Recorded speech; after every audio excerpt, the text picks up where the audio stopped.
Neste vídeo, vamos revelar uma verdade poderosa. Quem controla a história quer que os negros acreditem que são maus, fracos e inferiores.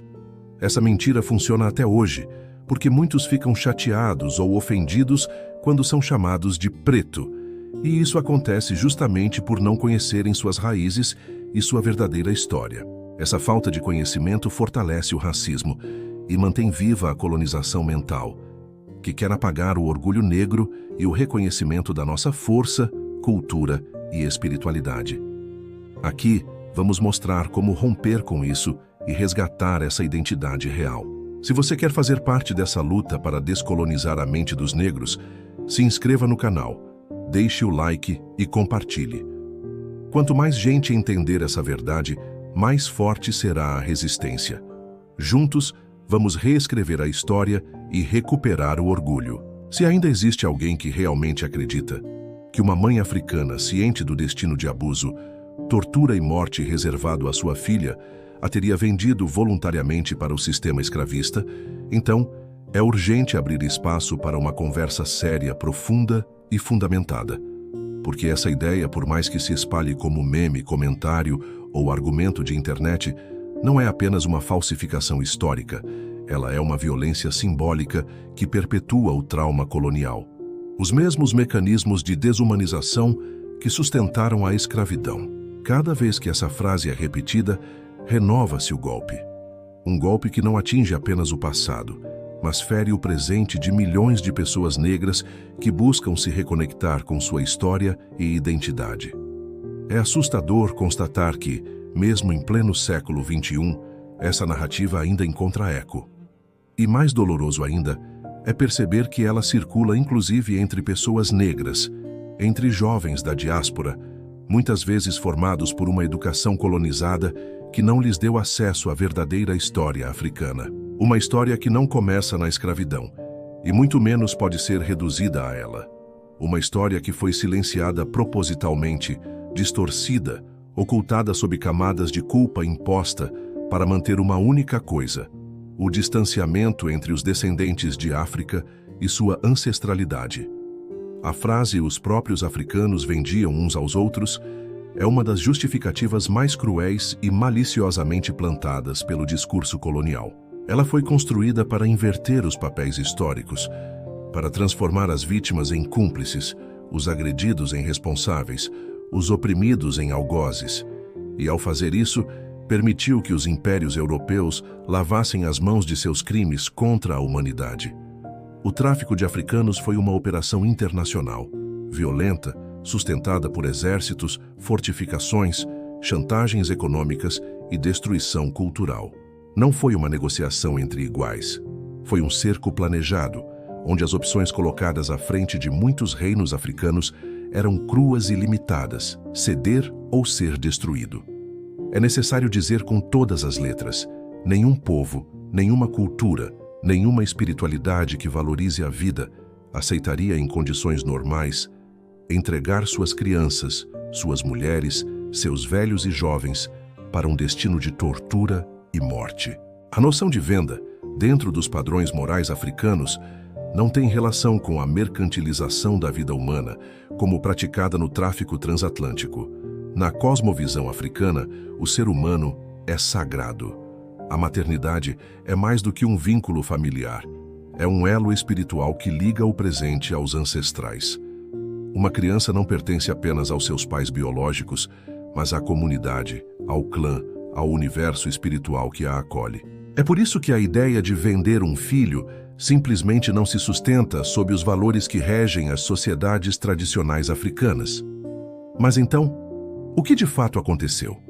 O que a escola não ensinou, e muitos preferem não investigar, é que o sistema escravista europeu funcionava como uma engrenagem militar e econômica imposta aos povos africanos. Impérios como Portugal, França, Inglaterra, Espanha e Holanda implementaram um sistema sistemático de dominação que incluía a manipulação de lideranças locais, o financiamento de guerras entre reinos vizinhos, a introdução de armas de fogo como moeda de troca e a construção de fortificações ao longo do litoral africano, para consolidar rotas de tráfico humano.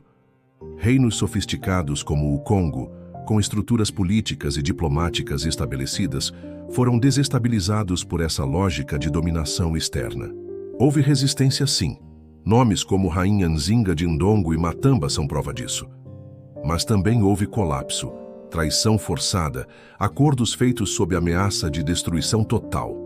Ao afirmar que os africanos vendiam uns aos outros, ignora-se todo esse contexto. Ignora-se o assédio contínuo, a chantagem, a fome artificial provocada, os conflitos instigados por agentes europeus.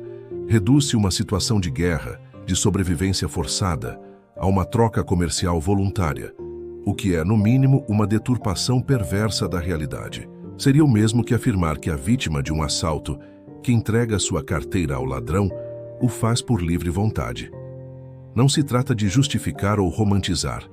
Trata-se de explicar com rigor, de devolver complexidade a um processo que foi sistematicamente simplificado para perpetuar a culpa sobre os povos africanos. Mas a perversidade desse mito não termina no passado. Ela se prolonga no presente, atravessando séculos. Hoje, essa narrativa ainda serve a um propósito: desmobilizar o orgulho negro. Um povo que acredita que seus ancestrais foram traidores dificilmente consegue caminhar de cabeça erguida. Esse sentimento de culpa transplantado mina a autoestima, bloqueia o senso de pertencimento e afasta os descendentes de África de sua herança cultural, espiritual e política. E é exatamente isso que o sistema espera.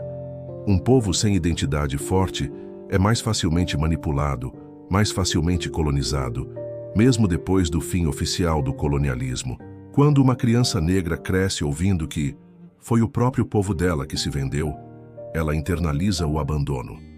Cresce com vergonha de sua origem, sente que sua história não tem dignidade. E essa ferida, quando não tratada, se transforma em desvalorização de si, em comportamento autodepreciativo, em dificuldade de se ver como agente transformador da própria realidade.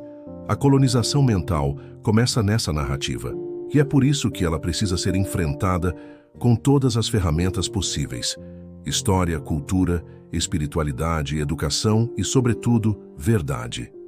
A reconstrução da autoestima negra começa pela reconstrução do imaginário histórico.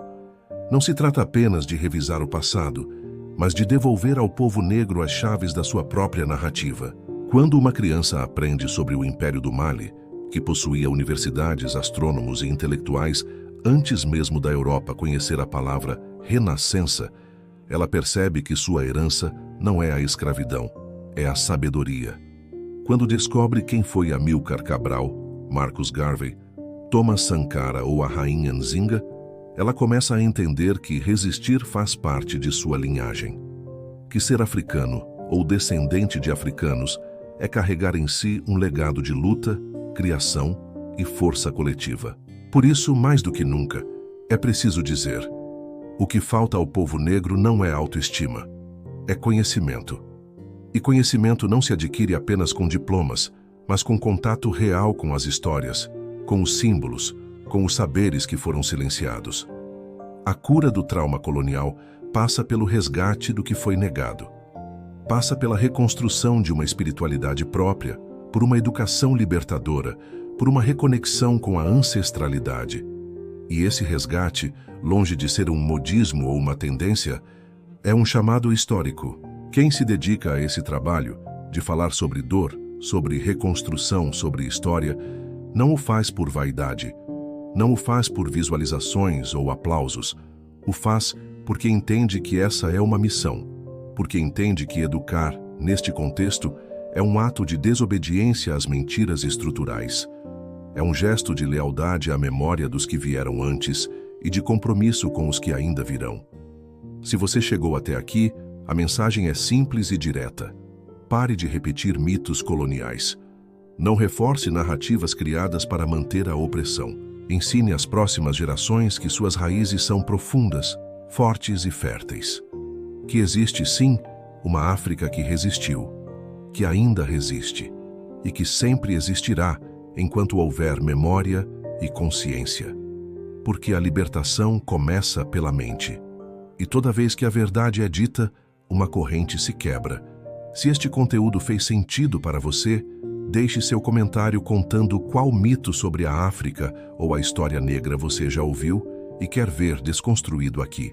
Vamos juntos transformar mentiras em conhecimento. Compartilhe este vídeo com quem ainda precisa abrir os olhos. Se inscreva no canal, ative as notificações e acompanhe nossas análises diárias sobre a verdadeira história africana, suas resistências, culturas e legados. Aqui, cada palavra é uma arma contra o apagamento. Porque ser negro não é motivo de vergonha, é símbolo de resistência, beleza e futuro.